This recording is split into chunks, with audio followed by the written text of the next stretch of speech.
नमस्कार, मी गौरी. विघ्न टाइम्स मध्ये आपल्या सर्वांचं मनपूर्वक स्वागत. नेवासा तालुक्याचे मी पालकत्व स्वीकारते. येणाऱ्या काळात भरघोस निधी मिळवून देण्यासाठी प्रयत्न केले जाईल. तसेच जिल्ह्याला ग्रामविकास विभागाच्या माध्यमातून भरीव निधी दिल्याचे सांगताना दुष्काळी स्थितीत शासन शेतकऱ्यांच्या पाठीशी खंबीरपणे उभे असल्याचे महिला व बालविकास आणि ग्रामविकास मंत्री पंकजाताई मुंडे यांनी सांगितले. त्यांना त्या घराचा मालक करण्याचा निर्णय आम्ही घेतला आहे. निर्णयाचं प्रचंड मोठ्या प्रमाणात स्वागत होतं. आपल्या गावामध्ये घर लोकांच्या डोक्यावर छत आलं, उज्ज्वला माध्यमातून गॅस आला. या गावामध्ये देशामध्ये ज्या ठिकाणी लाईटचं कनेक्शन नव्हतं त्या सौभाग्य योजनेतून लाईटचं कनेक्शन आलं. मुख्यमंत्री ग्रामसडक योजनेतून वाडी वस्त्या तांड्यावर रस्ते झाले आणि नॅशनल हायवेच्या माध्यमातून महामार्गांचा जणू काही एक माळ आमच्या महाराष्ट्राच्या गळ्यात घालण्याचं काम आमच्या केंद्रीय मंत्र्यांनी आणि आमच्या सरकारने केलं. हे मोठी कौतुकाची गोष्ट. इतिहासात कधी न झालेली कर्जमाफी सुद्धा या राज्य सरकारने दिली. आणि आता नुकतंच जे आपल्याला दुष्काळाचं मोठं सावट, तुमच्याकडे काही दुष्काळ नाही बाबा, मला हेलिपॅडच मिळेना, सगळं हिरवगारच दिसला तर म्हणजे बऱ्यापैकी तुमचे दृष्ट लागू नये, काही बाहुली वगैरे बांधून ठेवा. पण आमच्याकडे गेलं की हे नुसतं उजाड रान, नुसता दुराळ फुपाट आहे. पण आता मी हेलिपॅड पासून इथे येईपर्यंत काही मला बऱ्यापैकी चांगलं दिसलं. त्यामुळे दुष्काळाची परिस्थिती महाराष्ट्रामध्ये आहे आणि दुष्काळाचं खरीपाचं पीक ज्या शेतकऱ्यांचं गेलं त्या दुष्काळाची निवारणासाठी आम्ही केंद्र सरकारला मागणी केली.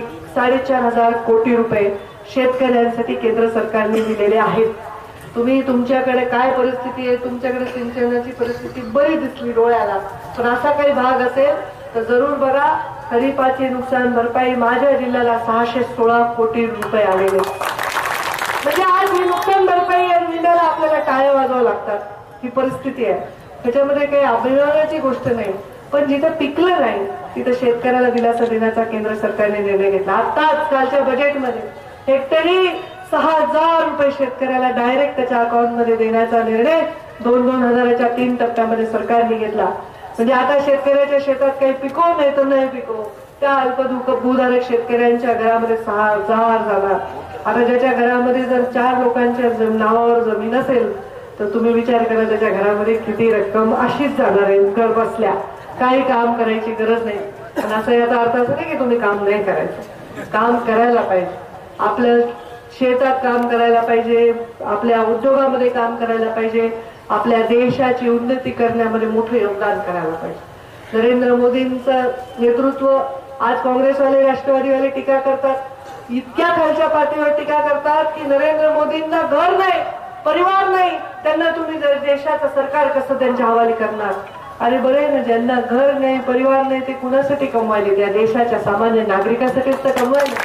त्यांना काही गबाळ करायचं नाही. स्वतःच्या मुलाबाळांना नातवांना प्रधानमंत्री बनवणाऱ्या लोकांना याचा अंदाज येणार नाही. या लोकांना हे प्रधानमंत्री नरेंद्र मोदी यांनी कोणत्या प्रधानमंत्र्याच्या पोटी जन्म घेतला नाही. गरीब चहा विकणाऱ्या गरीबाच्या पोटी जन्म घेतला आणि चुली पुढे बसून स्वयंपाक करणाऱ्या फाटके लुगडे घातणाऱ्या माऊलीच्या पोटी जन्म.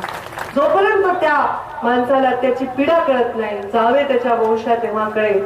तसं ज्याच्या दुःख कळत नाही त्याचं दुःख माणूस पुसून टाकू शकत नाही. आणि म्हणून आपल्यासारख्या गरीब परिस्थितीतून जन्मलेल्या प्रधानमंत्र्याला आपल्याला परत एकदा या देशाचा प्रधानमंत्री करायचा हा आम्ही निश्चय केला. त्यामुळे एक खासदार, एक आमदार आमच्यासाठी अत्यंत महत्वाचा आहे. आणि आम्ही नुसतं महत्व नाही करत आहे. आम्ही तुम्हाला नुसतं फेकवाफेकी करून मतदान मागत नाही, आम्ही नुसतं थापा मारून मतदान मागत नाही. आम्ही सांगितलं नॅशनल हायवे हे बघा नॅशनल हायवे, आम्ही सांगितलं मुख्यमंत्री ग्रामसडक योजना हे बघा मुख्यमंत्री ग्रामसडक योजना. मुख्यमंत्री ग्रामसडक योजनेचे पूर्ण झालेले काम आता तुमच्या समोर डोळ्यासमोर मुख्यमंत्री ग्रामसडक योजनेचे काम आहेत. आता तुमच्या गावाच्या रस्त्यांची नावं मला नाही सांगता येणार, पण तुमच्या मतदारसंघातला एखादा रस्ता सांगा बरं केलेला झाला का पूर्ण? अजून पूर्ण झालेला एखादा रस्ता सांगा. नेवासा ते पाचेगाव कोणी नाही तिकडचं आलंय का कोणी? नेवासा ते पाचेगाव झालाय का नाही रस्ता? कोण आलंय? झालाय का नाही? खड्डे बिड्डे होते ते बुजले, व्यवस्थित रस्ता पक्का झाला. अजून सांगा बुजले. नेवासा ते पालेगाव जे काय गाव आहे कोण आलं तिथलं? झालंय का? आता शनी शिंगणापूर ते काय राहुरी हा रस्ता चालू आहे माहितीये का? तिकडचे लोक आलेत का? आणि राष्ट्रवादीचे रस्ते दिसले का तुम्हाला? गावामध्ये कुठं असायचे कुठं बांधायच्या? अरे राष्ट्रवादी काँग्रेसची कमाल आहे हा. ते लोक सगळं गडप करतात, गडप म्हणजे ते रस्ते सुद्धा कागदावर बनवतात, त्याचं बजेट उचलतात आणि तुम्हाला म्हणतात हा बघा रस्ता, आणि तुम्ही म्हणता वा वा वा टाळ्या. अशी सवय होती की नाही? आता मला सांगा, तुम्ही त्याचं शेतकरी दिसायला चांगल्या कडक टोपे उभे घातलेले, तुम्हाला काय सांगायचं. पण तुमच्या गावामध्ये 5 वर्षापूर्वी गावात हागणदारी होती की नाही? घाण होतं की नाही गाव? आम्ही प्रचार करायला जायचो, आम्हाला वाटायचं पदरही लावता येत नाही, सगळ्या गावा परसदारच असायचं, बरोबर आहे का? आता अशी परिस्थिती आहे का? 100% जेवढ्या गावातल्या लोकांची मागणी आहे तेवढे शौचालय झाले असतील, 10-5 राहिले असतील, तर चित्र बदललंय की नाही? मग का बरं प्रधानमंत्री नरेंद्र मोदीला यावं लागलं? आपल्या देशात साधे शौचालय बांधायचं काँग्रेसला कळलं नाही, राष्ट्रवादीला कळलं नाही, रस्ते बांधायचं कळलं नाही, खेड्यापाड्यातल्या लोकांनी जगायचं कसं? त्यांच्या घरात एखादी बाळंतीण आणली तर तिने दवाखान्यापर्यंत पोहोचायचं कसं? एखाद्याचा ऍक्सिडेंट झाला तर त्याला जीवनदान देण्यासाठी दवाखान्यापर्यंत पोहोचायचं कसं? या एखाद्याच्या घरी अडचण आली तर त्याने मुख्य रस्त्यापर्यंत जायचं कसं? अरे आज रस्ते झाले तर शेतकऱ्याच्या पिकाला सुद्धा चांगले दिवस येणार आहेत, शेतकऱ्याचं पीक बाजारपेठेपर्यंत जाऊ शकणार आहे. आज रस्ते आले तर सामान्य माणसाच्या स्वप्नाला महामार्गाची दिशा दिल्याशिवाय राहणार नाही. आणि म्हणून प्रधानमंत्री अटल बिहारी वाजपेयी म्हणायचे की या देशामध्ये अशी रस्ते पाहिजे जणू रक्तवाहिन्या असतात शरीरात. रक्तवाहिन्याला जर ब्लॉक आला तर हार्ट अटॅक येतो. आपल्या देशाला हार्ट अटॅक यायची वेळ आणली या लोकांनी. यांना परत देशाच्या हृदयावर परत बसवण्याचं पातक आपल्याकडून झालं नाही पाहिजे. भारतीय जनता पार्टी एक अशी पार्टी आहे ज्यांनी चांगल्या माणसाच्या पाठीमागे ताकद दिली. आता आमच्या देशाच्या परराष्ट्र मंत्री सुषमा स्वराज, देशाच्या संरक्षण मंत्री निर्मला सीतारामन आहे, स्मृती इराणी आहे, आपल्या देशामध्ये अत्यंत चांगल्या पदावर विराजमान आपल्या लोकसभेच्या सभापती आहेत सुमित्रा महाजन. म्हणजे एवढ्या चांगल्या पदांवर महिलांना शक्ती देण्याचं काम केलं. या देशामध्ये कधी बघितलं का की एखादं संरक्षण मंत्री कधी ऐकलं होतं का ग्रामविकास मंत्री महिला झाली? महिला म्हणजे महिला बाल विकास ठरलेलं खातं होतं, पण ग्रामविकास मंत्री, जलसंधारण मंत्री हे काम करण्याची संधी आम्हाला दिली. आणि आम्ही जेव्हा काम केलं तेव्हा माय माऊलीच्या डोक्यावरचा घरा खाली टाकायचा आणि या शेतकऱ्यातल्या डोळ्यातलं पाणी पुसून त्याच्या शेतामध्ये त्याला पाणी द्यायचा हा निश्चय करून काम केलं. आणि हे काम यशस्वी आहे.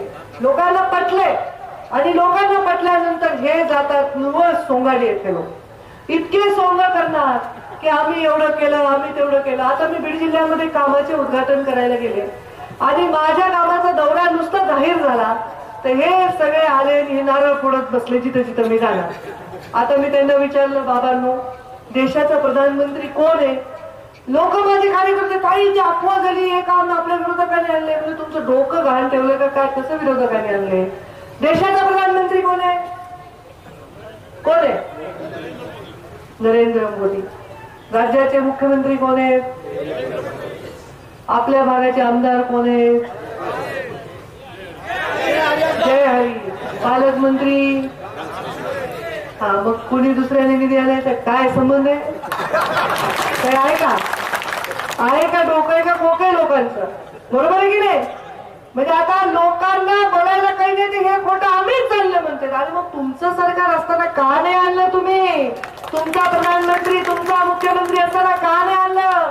म्हणजे तुमचा सुद्धा भाजपच्या प्रधानमंत्री आणि मुख्यमंत्र्यावर जास्त विश्वास आहे का आमच्या सरकारमध्ये कामं झाले पाहिजे. अशा गप्पा मारायच्या, खोट्या बोलतापा द्यायच्या, जनतेचं मन जे चांगलं झालंय, स्थिरवलंय त्याला कुठेतरी त्याच्यामध्ये म्हणजे तरंग उमटवायचे हे असं काम करतात. काही नाही झालं तर जातीपातीचं राजकारण करतात. आम्ही अमुक करू, आम्ही तमुक करू, आम्ही धनगर समाजाला आरक्षण देऊ. 70 वर्ष काय झोपा काढले का तुम्ही? तुम्ही धनगर समाजाला आरक्षण का नाही दिलं आधी? मराठा समाजाला आम्ही अरे मराठा समाजाला आम्ही आरक्षण देऊ शकलो कारण राज्य शासनाचा निर्णय होता. धनगरांना सुद्धा आरक्षण देण्याचा निर्णय हा चांगला अहवाल करून आम्ही केंद्राला देणार आहे कारण तो केंद्र शासनाचा निर्णय. तुम्ही काय झालं की समाजामध्ये हे लोक पेटवून देतील, लोकांना भूलथापा देतील, लोकांना मोदींच्या विषयी बोलतील, आमच्या सरकारविषयी बोलतील, पण त्यांना बोलायला तोंड नाहीये. त्यांच्या रस्त्यावरून ते चालले. ज्या सिंचनाचे प्रकल्प ते बघतायत ते सगळे आमच्या सरकारच्या माध्यमातून दिलेले आहेत। म्हणून तुम्ही सर्व जागरूक राहा, डोळ्यात तेल घालून। आपल्या निवडणुकीच्या आदल्या दिवशी फार विचित्र विचित्र प्रकार करतात हे लोक। तुम्हाला जास्त माहिती, इथे माणसं जास्त आहे, महिला कमी आहेत। महिला कमी आहेत म्हणजे काय दारू बिरू कमी आहे का जयारी इथे? महिला जास्त असल्या की पाण्याचा तरी प्रश्न असतो, नाही तर दारूचा तरी प्रश्न। आमची दारू बंद करा आणि पाणी सुरू करा, याच्यासाठी महिलांची संख्या खूप मोठ्या प्रमाणात आहे। पण इलेक्शन जे आहे ते इलेक्शन तोंडावर आलं की यांनी कामं केले नसल्यामुळे हे लोक तुम्हाला पार्ट्या देतील, शेतात देतात का नाही तुमच्याकडे? तंदुऱ्या बिंदुऱ्या असं काय करतात, मटण खाऊ घालतात, दारू बिरू पाजतात, बरोबर आहे ना? मी एकदा माझ्या मतदाराला विचारलं, एकाला उभं राहा बरं, असं कोणतं संशोधन झालंय की राष्ट्रवादी काँग्रेसने दिलेलं मटण जर खाल्लं तर 5 वर्ष भूकच लागत नाही? आहे का असं काही? हा, असं कोणतं संशोधन झालंय का राष्ट्रवादी काँग्रेसनी काम नाही केले म्हणून तुम्हाला दिलेले पार्टीत दारू पाजली तर 5 वर्ष झिंगच राहिली? आहे का असं? मग जे तुमच्या रात्री खाल्लेलं सकाळपर्यंत जिरतं त्याला तुम्ही जागणार का? 25-25 वर्ष पुरणारा रस्ता ज्याने दिला, पाणी ज्याने दिलं, गावं ज्यांनी जोडली, ग्रामपंचायत कार्यालय दिलं, दवाखाने दिले, पशुवैद्यकीय दवाखाने दिले, प्राथमिक रुग्णालय दिले, त्याला जागणार? अरे जे लोक पैसे खाऊन तुम्हाला पार्ट्या देतात त्यांच्या केलेल्या रस्त्याच्या खड्ड्यावरून तुमचंही लेकरू कधी पडू शकतं याचा विचार करण्याची आवश्यकता आहे। आणि त्यामुळे शाश्वत विकासाच्या पाठीमागे तुम्ही तुमचं मोठं योगदान द्या। आणि हे जयारी म्हणणारे माणसं बरे आहे ना, कशाला भानगड नाही, काही नाही, काय बरोबर आहे का? काय पूजा विजया पाठ करा। तुमच्या जिल्ह्याचं पालकत्व असंही माझ्याकडे, राम शिंदे पालकमंत्री आहेत, पण या जिल्ह्याचं पालकत्व 2-3 मतदारसंघ जमतच नाही, मला यावंच लागते। त्यामुळे इथली मी पालक आहेच आहे। आज मुरकुटे महाराज तुमची पण पालकच आहे, म्हणजे मी लहान आहे तशी वयाने, पण आता मुंडे साहेबांच्या भूमिकेत गेले। साहेब काही झालं की लोक म्हणतात ताई साहेब असते तर असं झालं असतं, ताई तुमच्यात आम्हाला साहेब दिसतात, आता मला ज्येष्ठ व्हावं लागेल ना, थोडे 2-4 केस पांढरे पण करून घेतात। आपण कुठेही जाऊ नका, पाहत राहा फक्त विघ्नहर टाइम्स, शोध बातमीचा ध्यास सत्याचा। धन्यवाद।